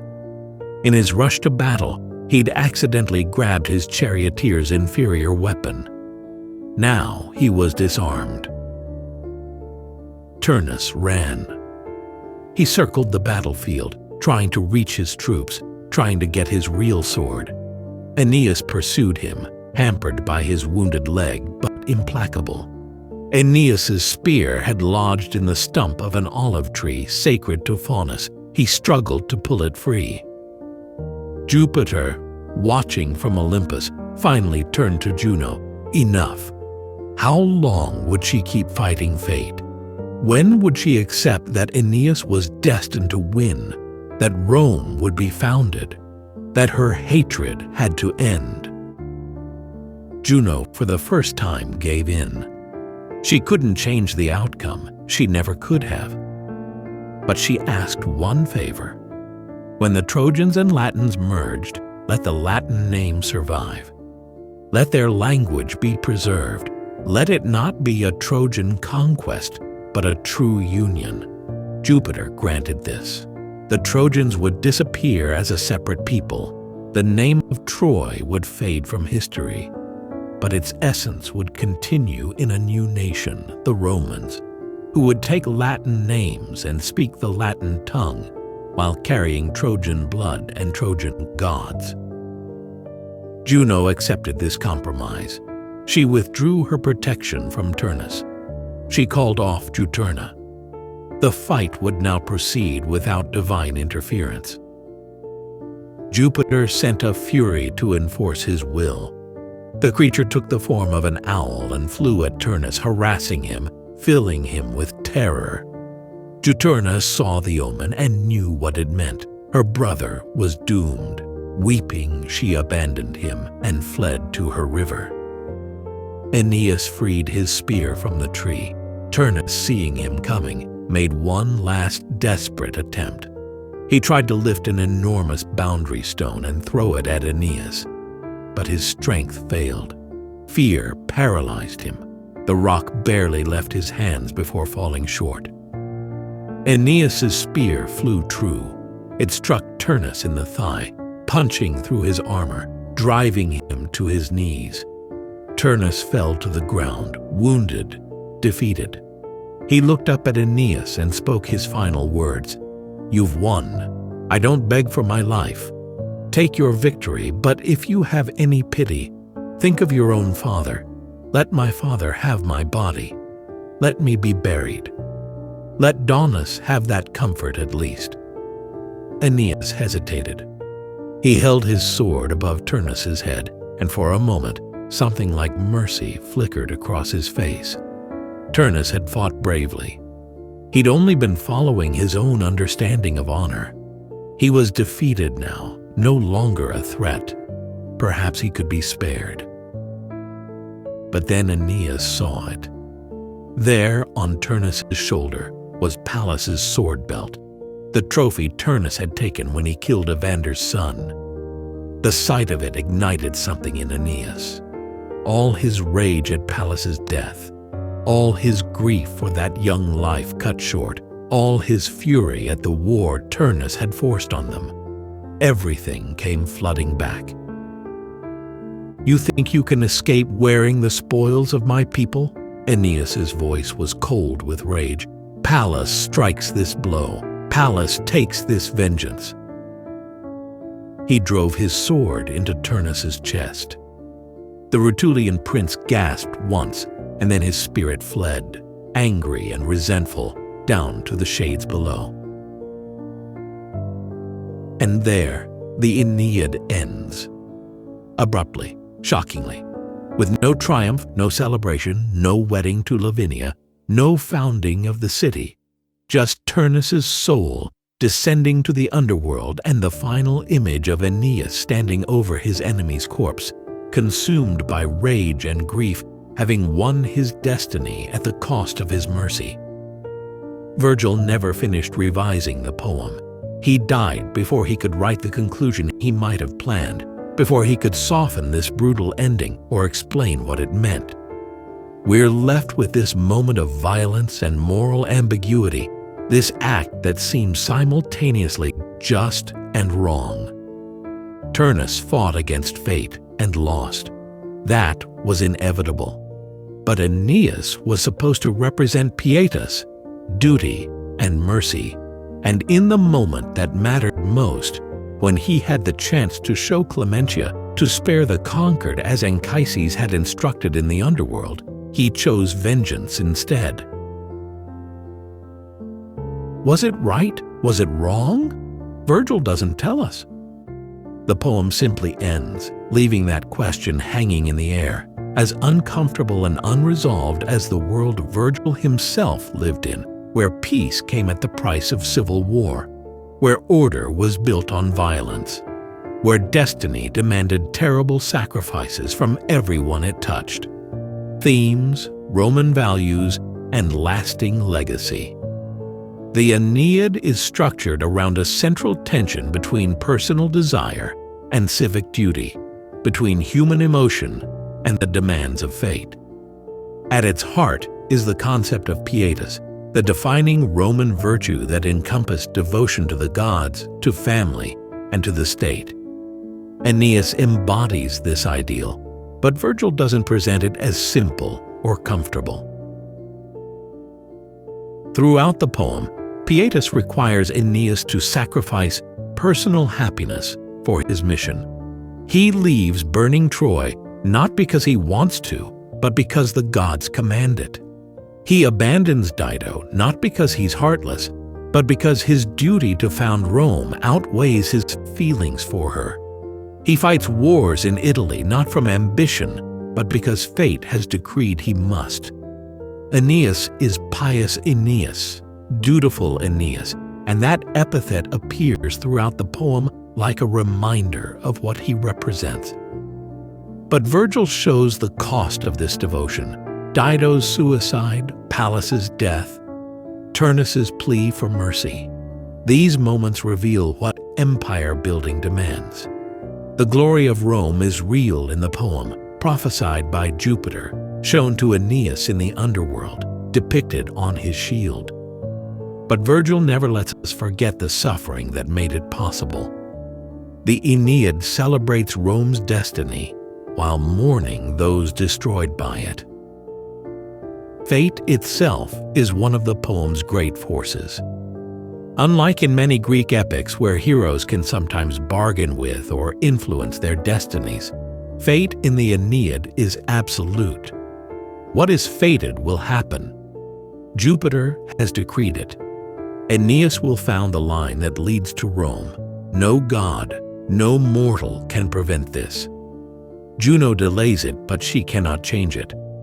Turnus fights it, but he cannot escape it. This absolute quality of fate reflected Roman beliefs about their own history. Romans saw themselves as a people chosen by destiny for greatness. Their empire wasn't just political success, it was cosmic necessity, willed by the gods, inscribed in the very fabric of reality. The Aeneid gave that belief its most powerful expression. When Augustus read Virgil's prophecies of Roman glory, he saw justification for his own rule, proof that the chaos of the civil wars had led inexorably to his principate. The poem also explores the role of divine intervention in human affairs. The gods are constantly manipulating events, pushing mortals toward or away from their fates. Venus helps her son, Aeneas. Juno opposes him. Jupiter maintains the overall plan. Neptune calms storms. Minor deities like Tiberinus and Juturna intervene in specific moments. The gods are everywhere, their presence unavoidable. But their interventions don't make mortals mere puppets. Aeneas still has to make choices, even if the ultimate outcome is fixed. He chooses to leave Dido. He chooses to go to war. He chooses to kill Turnus. The gods can influence these choices, can make some options easier or harder, but they can't eliminate human agency entirely. This balance between fate and free will, between divine plan and human choice, was central to Roman religious thought, and Virgil explores it throughout the epic. War and violence permeate the Aeneid. The second half especially is filled with battle scenes, death scenes, descriptions of wounds and suffering. Virgil inherited this from Homer, whose Iliad was similarly focused on warfare. But Virgil's treatment of war is notably darker than Homer's. Where Homer could celebrate martial glory, Virgil seems more ambivalent. Look at how he describes the young warriors who die. He names them, gives them backstories, tells us about their families. Nisus and Euryalus, lovers dying together. Pallas, whose father will never recover from his loss. Lausus, protecting his unworthy father. Camilla, who never got to marry or have a life beyond warfare. These aren't nameless casualties. They're people, and their deaths matter.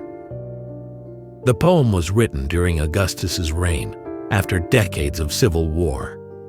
Virgil and his generation had seen Romans killing Romans in massive numbers. The Aeneid reflects that trauma. War, even necessary war, even fated war, costs too much. Victory brings pain alongside triumph. Peace is always purchased with blood.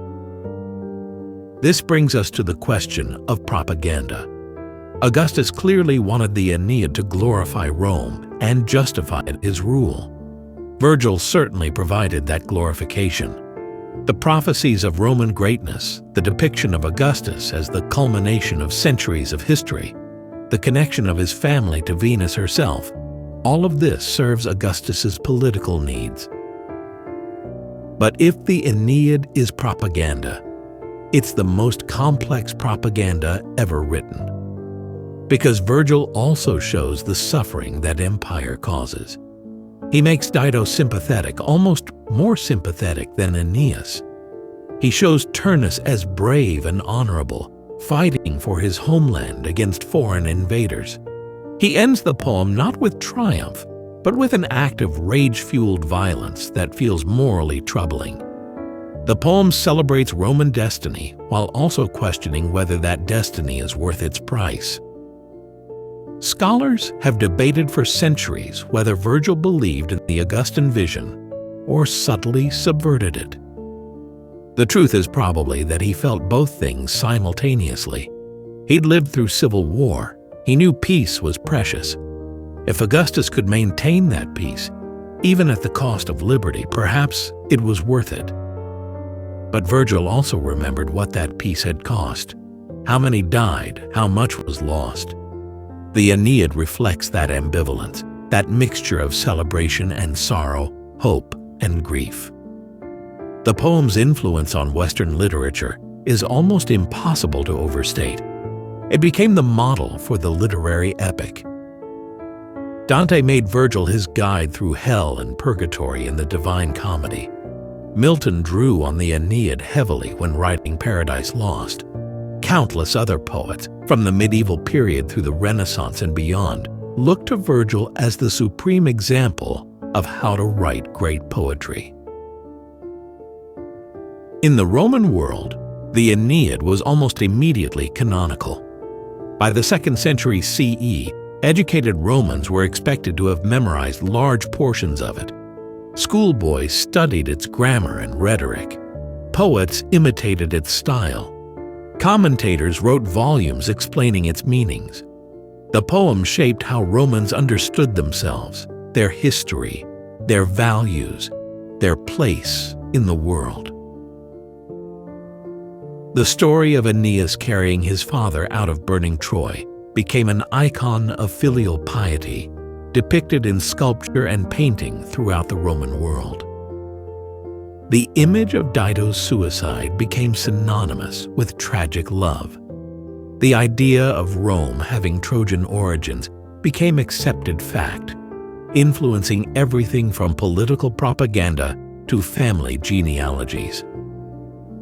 Later European kingdoms claimed descent from Trojan refugees, imitating the Aeneid's model. The French traced their origins to Francus, the British to Brutus, both supposedly descended from other Trojan survivors. These genealogies were fiction, but they showed the Aeneid's enduring influence, how it created a template for claiming ancient glorious origins. The poem also influenced ideas about leadership and duty. Aeneas became the model of the selfless leader who puts his people's needs above his own desires. This ideal of servant leadership, of personal sacrifice for the common good, shaped Western political thought for centuries. When later rulers wanted to present themselves as righteous leaders, they often compared themselves to Aeneas. The Aeneid's treatment of empire, of bringing civilization through conquest, of the burden of ruling others, influenced how European colonial powers justified their expansion. The British especially drew on Virgil's idea of bringing order and peace through domination. The line about sparing the conquered and warring down the proud became a motto for empire builders who conveniently forgot the suffering Virgil depicted alongside that imperial mission. In our own time, the Aeneid remains relevant because it grapples with questions that don't have easy answers. What do we owe to duty versus personal happiness? Is empire ever justified? Can violence in service of a greater good be moral? How do we honor both the victims and the victors of history? What does it mean to be caught between conflicting loyalties? The poem doesn't preach. It doesn't give us simple answers. It shows us Aeneas struggling with these questions, succeeding sometimes, failing sometimes, always bearing the weight of his mission. It shows us Dido destroyed by forces beyond her control. It shows us Turnus fighting bravely against impossible odds. It shows us hundreds of young men dying in wars they didn't start for causes they barely understood. And it leaves us with that final image, Aeneas standing over Turnus's body, having won everything and lost something crucial in the winning. The sword goes in, the soul departs. Rome's foundation is laid in blood and rage and grief.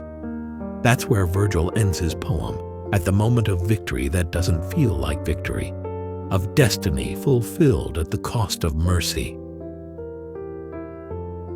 Perhaps that's the most Roman thing about the Aeneid. Rome conquered the world. Rome brought centuries of relative peace and prosperity. Rome built roads and aqueducts and forums and temples. Rome created law and order across 3 continents.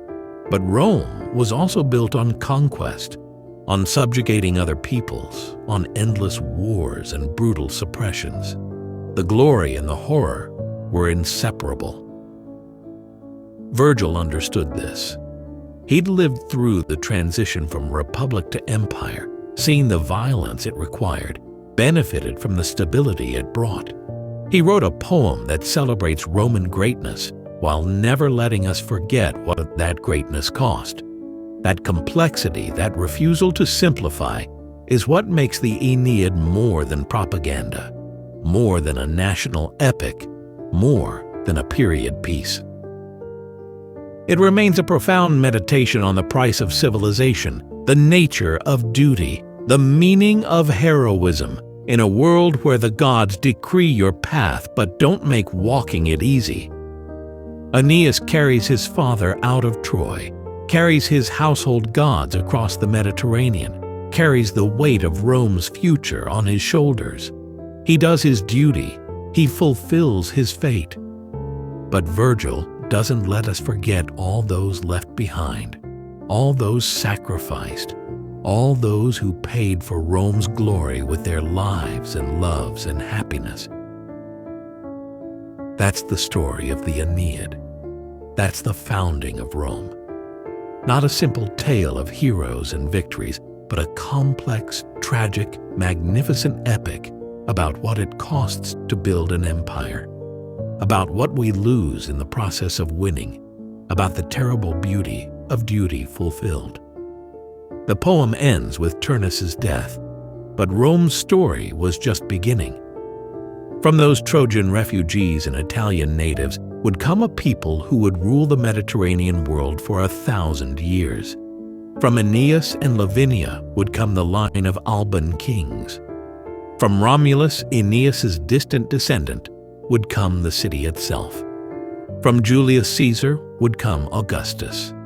From Augustus would come the Pax Romana, 2 centuries of relative peace and prosperity. All of that was written in Virgil's lines, prophesied by Jupiter, shown to Aeneas in the underworld, depicted on his shield. The glory of Rome was real. The cost of that glory was also real. Virgil honored both. He celebrated his nation's destiny while mourning those destroyed by it. He wrote propaganda for Augustus that was also a profound critique of the violence that made Augustus's peace possible. That's why the Aeneid endures. That's why we still read it, still study it, still argue about its meanings more than 2,000 years after Virgil died. Because it captures something true about civilization, about empire, about what we sacrifice when we build something meant to last forever. The sword goes into Turnus's chest. Rome rises from his blood. The victory is real, and the tragedy is real, and both will echo through the ages. If you enjoyed this deep dive into the Aeneid and the founding of Rome, please like and subscribe for more epic narratives from history, mythology, and literature. Let me know in the comments which other classical epics you'd like explored. Until next time, may your own journeys be less troubled than Aeneas's, and may you find peace at the end of your wandering.